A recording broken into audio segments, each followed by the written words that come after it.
Hello hello everyone. कैसे हैं आप लोग सब। आशा करती हूँ अच्छे होंगे। मैं भी अच्छी हूँ।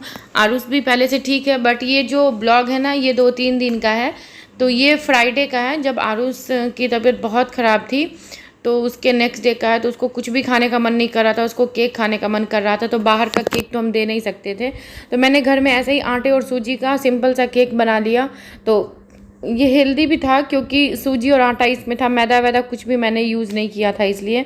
तो वही मैंने उसके लिए सिंपल सा केक बनाया था। काफ़ी फ्लफ़ी बना था और अच्छा बना था। और आरुष उसको 1-2 दिन तक अच्छे से खाया भी। उसके बाद काम इतना ज़्यादा था और आरुष इतना बीमार था कि हमने खाना बाहर से ही ऑर्डर कर लिया। तो मैंने अपने लिए साउथ थाली ऑर्डर किया था। तो उसमें बहुत सारे चीज़ देते हैं, दाल, रसम, सांभर, 2-3 तरह की चटनी, सब्जी। ये लोग ड्राई सब्जी यहाँ मिलती हैं। और ये रसम बहुत ही टेस्टी था, बहुत टेस्टी था। और ये खाना जो हमने ऑर्डर किया था ना, हमारे जो सोसाइटी में बहुत बड़ा रेस्टोरेंट है क्लब में, वहीं से हमने। और ओनली 99 में ये पूरी थाली थी। और मेरे हस्बैंड ने अनियन कुलचा और पता नहीं कोरमा, शायद कोरमा था, उन्होंने वो ऑर्डर किया था। तो उन्होंने अपने पसंद से ऑर्डर किया था और मैंने अपने पसंद से। अब मेरा थाली बस 99 का ही था। उसके बाद शाम को सोफ़ा आ गया। जो सोफ़ा हमने ऑर्डर किया था वो सोफ़ा आ गया फाइनली। 10 दिन के बाद वो आया। तो वही चेक वेक कर रहे हैं मेरे हस्बैंड कि कहीं पे लाने में कुछ टूटा फूटा तो नहीं या डैमेज तो नहीं है। तो पहले यहीं पे ही अच्छे से श्योर हो जाते हैं। तो वही चेक कर रहे थे। और उसके बाद क्या था ना कि किसी यही सोफ़ा लाने हम गए थे ना, मतलब सेलेक्ट करने, तो बहुत खुशी थी। बट जब आया ना तो उतनी खुशी नहीं थी, क्योंकि आरुष इतना बीमार था ना कि मतलब जब बच्चा ही नहीं ठीक हो तो फिर मतलब कुछ भी चीज़ में मज़ा ही नहीं, खुशी ही नहीं। तो वही वाली चीज़ थी। तो आरुष, मैं बस थोड़ा बहुत मैंने सूट किया था और हस्बैंड वही जो पेमेंट वगैरह जो फुल एंड फाइनल होता है वही सब कर रहे थे। उसके बाद उन्होंने ही पूरा सेट किया था। जो पुराना हमारा बेड था वो हटा के सारा सेटअप वेटअप उन्होंने ही किया था। बहुत ज़्यादा उन्होंने हेल्प करी थी। इनफैक्ट आज ट्यूसडे है, आज तक उन्होंने घर से ही काम किया है। और रात को मैंने बनाया था पालक पनीर। बहुत दिनों से, 2-3 दिनों से पालक रखा हुआ था फ्रिज में, और पनीर भी। और उसकी तबीयत इतनी ख़राब हो गई थी, कुछ भी हमें बनाने का मन ही नहीं कर रहा था। तो फाइनली मैंने पालक पनीर और पराठा बना लिया। और ये है संडे का। संडे को थोड़ा बहुत हम लोग लॉन्ग ड्राइव पे गए थे। ये पौंडीचेरी का रोड है जिस रोड में हम लोग घूमने गए थे। न्यू रोड हमने देखा था, तो बहुत अच्छा लगा था। और ये अब है मंडे का ब्लॉग, जो कल का 1 अगस्त का है।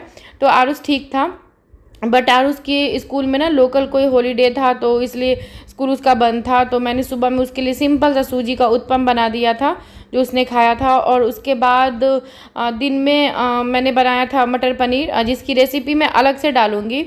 तो काफ़ी लंबा ब्लॉग हो जाता, मतलब 15-20 मिनट का हो जाता। तो मैं इतना लंबा ब्लॉग नहीं बनाती हूँ ताकि लोग इरिटेट हो जाए देखकर। तो मैं बस छोटा छोटा ब्लॉग ही बनाती हूँ। तो बस यही है। तो वही मैं जो मैंने मटर पनीर बनाया था दिन में वही था। और ये मैं मलाई वलाई हटा रही हूँ, क्योंकि बर्तन में जम गया था जिसको हटाना ज़रूरी था इसलिए। और बस हस्बैंड से पूछ रही हूँ कितनी रोटी खाओगे आप बता दो, क्योंकि मैं फालतू रोटी नहीं बनाती। एक रोटी मैं गाय के लिए बनाती हूँ शुरुआती, जब ये ऑफिस जाते हैं तो इनको रैप करके दे देती हूँ। तो रास्ते में बहुत सारी गाय मिल जाती है, तो ये रोटी डाल देते हैं। तो या फिर कुछ आरुष का, जैसे कि हमारा खाना कुछ बच गया, कभी चावल बच गया, कभी ऐसा हो कि या कुछ भी ऐसा बच जाता है, तो बस वही मैं इनको दे देती हूँ रैप करके। तो गाय के दे देते हैं। लेकिन याद रखें जूठा कभी ना खिलाएं गाय को। तो वही इनसे मैं पूछ रही हूँ कि आप कितनी रोटी खाओगे बता दो। उसके बाद फिर मैंने कुकर खोल के देखा तो दिन के कुछ राइस रखे हुए थे। तो अब वही मैं पूछ रही हूँ इनसे कि अब क्या करोगे आप, मैं इसको जीरा राइस बना दूँ या फिर आप रोटी खाओगे, मैं क्या करूँ। तो जो कुकर खोल के देखा था मैंने, तो वही चीज़ है। क्या होता है ना कि आरुष की तबीयत नहीं ठीक है ना, तो बस मतलब कि हम लोगों को बस चलो कुछ भी बना के खा लेते हैं, क्योंकि रोज़ रोज़ बाहर का खाना खा भी नहीं सकते हैं। तो बस मैं उनसे यही पूछ रही हूँ कि अब बता दो इस राइस का मैं क्या करूँ, तभी मैं रोटी जब बनाऊँगी आगे। तो इन्होंने कहा कि एक काम करो, एक रोटी बना दो और जीरा राइस कर लेना, उसके बाद फिर दोनों मिल के खा लेंगे। तो बस यही है। मैंने बस एक रोटी इनके लिए बनाई थी और एक आरुष के लिए पराठा बनाया था मैंने आलू का। तो बस तो वही था।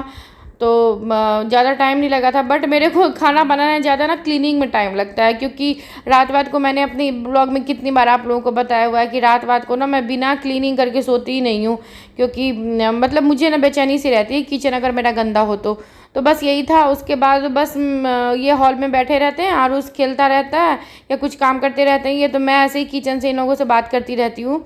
तो बस ये था, इतनी गर्मी, मेरा पूरा टी शर्ट भीग जाता है, इतनी गर्मी क्या बताऊँ, जबकि हमारा घर बहुत ही हवादार है, हर बालकनी से हवा आती है फिर भी। तो बस यही सिंपल सा ब्लॉग था। बहुत आरुष के चलते मैं शूट नहीं कर पा रही थी और शॉर्ट्स डाल रही थी, तो अब मैं कंटिन्यू अभी से करूँगी। तो कैसा लगा मेरा छोटू सा ब्लॉग बताइएगा ज़रूर। और बस देखो, मैंने एक रोटी इनके लिए बनाई थी, एक गाय के लिए रोटी बनाई थी, बस 2 ही रोटी बनाई थी। और जो भी लोग मेरे चैनल पे नए हैं, प्लीज़ मेरे चैनल को सब्सक्राइब कर दीजिए, क्योंकि मैं डेली का ब्लॉग डालती हूँ और कुछ शॉर्ट्स वगैरह भी डालती रहती हूँ। तो अच्छा खासा प्यार आप लोगों से मिल रहा है, क्योंकि सीधी सी बात है, अगर मैं रोज़ ब्लॉग ना डालूँ और मेहनत ना करूँ तो कोई किसी को ऐसे प्यार नहीं देता। तो बस यही है। तो अभी मैं वही खाना वाना बना रही हूँ मैं, और उसको मैं अभी खाना, और ये बन चुका है और उसका पराठा। अब इसको मैं खिलाने जाऊंगी। इसको खिलाने में पूरा आधा घंटा लगता है। और ये हमारा खाना है, वही मटर पनीर जो मैंने बनाया था, बिल्कुल रेस्टोरेंट स्टाइल। इसको मैं डालूंगी, इसका मैं अलग से रेसिपी बना, ये वीडियो बना के डालूंगी। और जीरा राइस, मूली और ये प्याज। तो कैसा लगा मेरा ब्लॉग बताइएगा ज़रूर, और डेली ब्लॉग में डाल रही हूँ। तो चलिए फिर मिलते हैं नेक्स्ट ब्लॉग में, तब तक के लिए tata bye bye, take care. आप लोग भी अपना ख्याल रखिए। Thank you for